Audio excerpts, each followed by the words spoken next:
Lockdown चल रहा है, लॉकडाउन चल रहा है। मार्च में शुरू हुआ, अब लॉकडाउन चल रहा है। तेलंगाना में 29 मई तक लॉकडाउन रहने वाला है। मैं शुरू दिन से कह रहा हूं, मैंने इस पर आर्टिकल भी लिखा, कानूनदानों से मशवरा करके, कि ये लॉकडाउन अनकॉन्स्टिट्यूशनल है।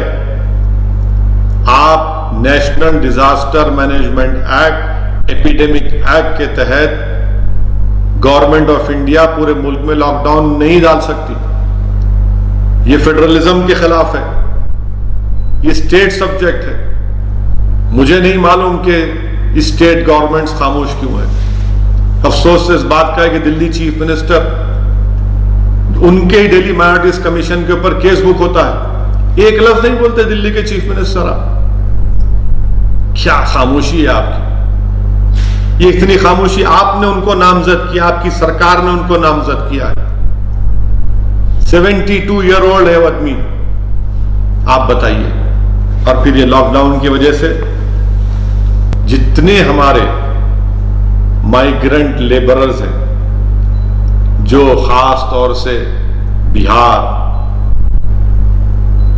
बंगाल, यूपी, झारखंड से हमारे देश के मुख्तलिफ बड़े बड़े शहरों में गए, यही गरीब लोग हैं जिन्होंने हमारे नए भारत को बनाने में अपना रोल अदा कर रहे हैं। अफसोस होता है कि सीएमआई की रिपोर्ट ये बताती है कि लॉकडाउन की अनप्लैन्ड, अनकॉन्स्टिट्यूशनल लॉकडाउन की वजह से 12 करोड़ नौकरियां चली गई, जिसमें से 4 करोड़ तो सिर्फ माइग्रेंट लेबरर्स हैं।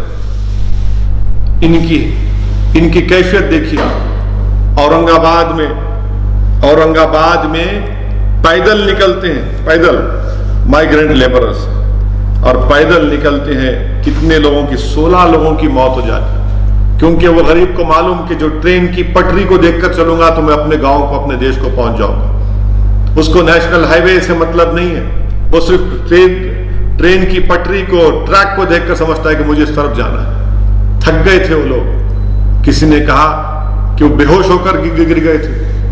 आप अंदाजा लगाइए कि हम क्या जवाब देंगे, हम अपने जमीर को क्या जवाब देंगे। मुझे शर्मिंदगी महसूस होती है बहैसियत एक एमपी के, तकलीफ होती है कि मैं क्या जवाब दूंगा। मैं जो देख रहा हूं भूख को, फाका कशी को, गुर्बत को, बेरोजगारी को, कभी मैंने अपनी जिंदगी में नहीं देखा ऐसा।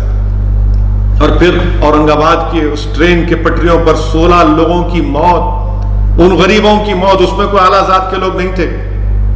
और फिर वो तस्वीर आती है कि लाशें बिखरी पड़ी हुई हैं और रोटियां पड़ी हुई हैं रेलवे के ट्रैक के ऊपर। हुक्मरान जो है, चाहे वो बीजेपी हो या महाराष्ट्र की हुकूमत हो, क्या जवाब देंगे आप लोग?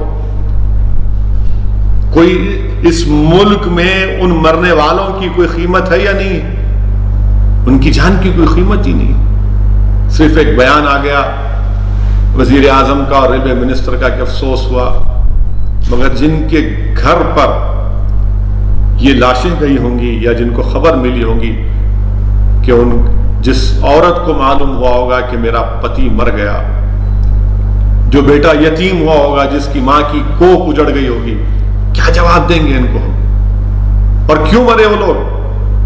हादसे में नहीं मरे, भूख की वजह से, परेशानी की वजह से, इस कोविड वायरस की डर की वजह से पैसे नहीं थे, अपनी इज्जत के लिए, अपनी सेल्फ रेस्पेक्ट के लिए अपने गांव को, अपने देश को जा रहे थे और थक कर बेहोश होकर गिर गए।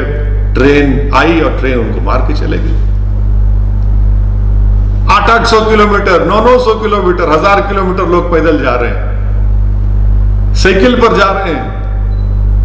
आप अंदाजा लगाइए, कोई अरे दुनिया की बेहतरीन से बेहतरीन साइकिल रेस में भी कोई इतना लंबा सफर कोई नहीं करेगा, मगर जाना है उनको। इतने लोग भूखे हैं, ये सरकार कुछ नहीं कर रही। ट्रेन में भी जा रही है तो ट्रेन का टिकट पूछ रहे हैं। 1-2 ट्रेन गए, अब तक ट्रेन भी रुकने वाली है। कर्नाटका में कहा कि नहीं मत भिजवाओ इन लोगों को, इनको रहने दो यहां पर। अरे भाई, ये इंसान है, इस देश में संविधान है, आईन है, कॉन्स्टिट्यूशन है, राइट टू लाइफ के खिलाफ है, पर्सनल लिबर्टी के खिलाफ है।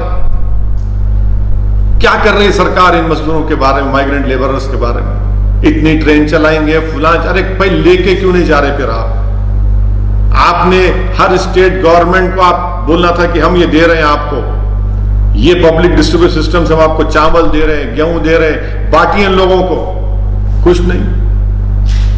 मिलियनों टन पड़ा हुआ है और इतने बड़ी तादाद में ये मजदूर जो बिहार, बंगाल के, आपके उत्तर प्रदेश के आए हैं, मुंबई में फंसे हुए हैं। इसका कोई हुकूमत के पास कोई जवाब ही नहीं है, ना इनके पास कुछ है। इंडस्ट्री के लोग बोलते हैं कि नहीं नहीं इनको वापस मत भेजाओ, कंपनी शुरू होगी दोबारा। ये स्लेवरी है और ये स्लेवरी हमारे आइन की आर्टिकल 23 के खिलाफ है।